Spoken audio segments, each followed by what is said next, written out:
안녕하십니까. 공병호TV의 공병호입니다. 역시 조선일보의 최보식이구나. 오늘 아침에 인터뷰가 실렸습니다. 통계학회 회장을 지내셨고 현재 한국과학기술 한림원 원장을 지내셨고 서울대 통계학과 명예교수로 있는 박성현 교수가 최보식 기자와의 인터뷰에서 밝힌 내용은 제목이 이렇습니다. 사전투표 결과 통계적으로 이해 안 된다. 선거관리위원회가 의혹을 풀어줄 책임이 있다. 오늘 조선일보 24면에 실린 기사입니다. 이렇게 박 교수님은 말을 내기 시작했습니다. 사전투표를 둘러싸고 말들이 많았어. 전국 지역구 253곳의 선거 데이터를 자세히 봤다. 통계적 관점에서는 확실히 일어나기 어려운 투표 결과였다. 어떤 형태로든 인위적 개입이 있었을 가능성을 배제하기 어렵다고 본다. 제가 그동안 일관되게 주장해온 것과 박성현 서울대 통계학과 명예교수의 주장은 정확하게 일치합니다. 드디어 한국의 주류 언론인 조선일보가 움직이기 시작했다. 그런 판단을 내리게 됩니다. 물론 조금 더 지켜봐야겠지만 오늘 또 중앙일보도 예외적으로 크게 같은 시각은 아니지만 또 이번에 기사를 다루기 시작했습니다. 박성현 명예교수의 주장을 인용해서 몇 가지로 압축해서 말씀드리겠습니다. 박 교수님 주장입니다. 조작 증거라고 단언할 수는 없어도 통계학자의 눈으로는 몹시 의아하게 비친다. 아주 우연히 그렇게 일어났다고 주장할 수는 있지만 통계적으로 이런 우연히 일어나기는 쉽지 않다. 굳이 말하면 신이 미리 그렇게 해주려고 작정하지 않고는 일어날 수 없다는 것이다. 신이 그렇게 해주려고 작정하지 않고는 일어날 수 없다는 이야기입니다. 통계적으로 거의 99.99999%가 일어날 가능성이 없는 일이 4월 15일 총선에서 사전투표에서 일어났다는 이야기입니다. 신이 미리 그렇게 해주려고 작정하지 않고는 일어날 수 없다는 거 아닙니까? 두 번째입니다. 현실을 반영해온 결과가 통계다. 가령 서울은 강남, 강북 등 지역 특성이 있고 후보 경쟁력이 달라 지지도가 다양하게 나오는 것이 정상이다. 이번에는 서울 선거구 49곳에서 모두 민주당의 사전투표 득표율이 당일 득표율보다도 평균 12% 높았다. 선거구별 표준 편차도 2.4%로 거의 동일한 패턴을 보였다. 신기하게도 서울 전 지역에서 모두 다 민주당은 당일 득표율보다도 12.5% 정도 오른 겁니다. 모두 다 미래통합당은 낮은 겁니다. 일어날 수 없는 겁니다. 그냥 통계학자 출신이니까 이렇게 조심스럽게 이야기하지. 신이 만들어주지 않고는 일어날 수 없는 일이 일어난 겁니다. 그런 의혹에 눈을 감는 자들은 그야말로 눈먼 장님들이죠. 특히 지식인들 가운데. 그리고 그런 의혹을 제기하지 말라고 주장하는 사람들도 그 눈먼 장님들이죠. 의혹이 있으면 의혹을 제기해야 되죠. 세 번째입니다.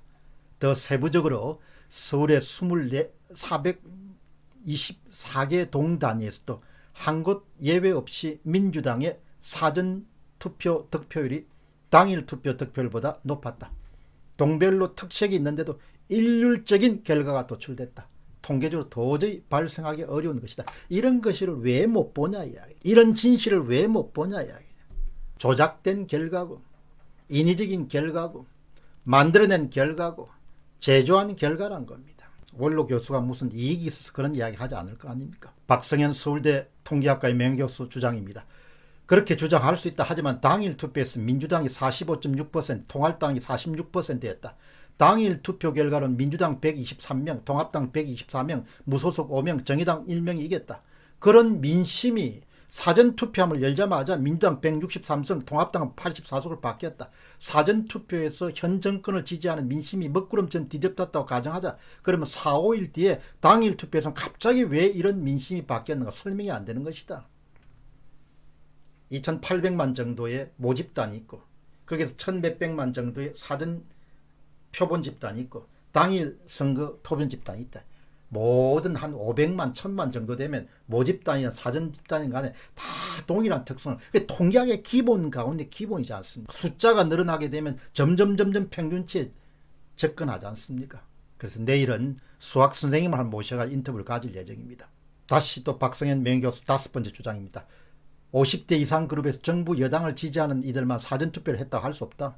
오히려 내 주변에는 문재인 정권 심판 의지를 보여주기 위해 미리 투표하는 이가 더 많았다.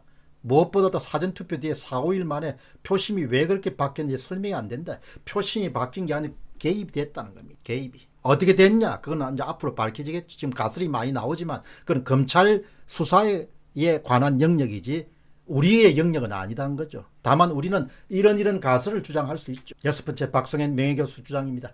전체 유권자를 하나의 모집단으로 볼 때 사전투표 그룹과 당일투표 그룹은 무작위로 나누는 것이다. 그런데 민주당의 사전투표 득표율은 당일투표율보다 평균 10.7%포인트 높았다.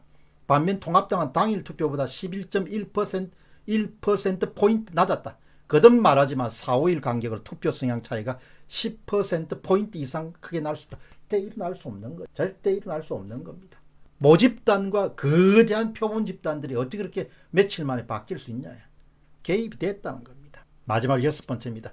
중앙선거관리위원회는 헌법기관으로서 신뢰 문제가 걸려있는 만큼 더 적극적이어야 된다. 통합당도 선거 불복 위험이 따르지만 국민적 의혹을 풀어준다는 차원의 소송을 제기할 필요가 있다. 통합당은 나서야 됩니다. 미래통합당이나 거듭 이야기하는 당신들 나서야 된다 이야기죠. 당신들 나서야 된다. 무식한 소리 하지 말고 개표를 잘했는데 어떻게 조작하냐. 그런 무식한 아날로그적 사고하지 말고 미래통합당이 나서야 된다는 것. 70대 노인 같은 이야기 하지 말고 아날로그 세대하고 디지털 시계가 다르지 않습니까? 물리적 세계하고 사이버 세계가 다르잖아요. 그건 검찰이 해줄 거고 어떻든 미래통합당에 낙선자든 당선자든 모든 사람들이 다 뭘 해야 되는 거 아니까 증거보전 신청해야 되고 투표함을 다시 재검표를 요청해야 되고 그래서 부정이 나오면은 그거는 이번 정권이 문을 닫아야 되는 거죠. 조직적으로 1960년에 3.15 부정선거를 했던 것이 60년 만에 2022년에 4.15 부정선거로 판명이 되면 내려와야 되는 거죠. 그건 정권이 끝나는 거죠. 공병호 TV의 공병호였습니다.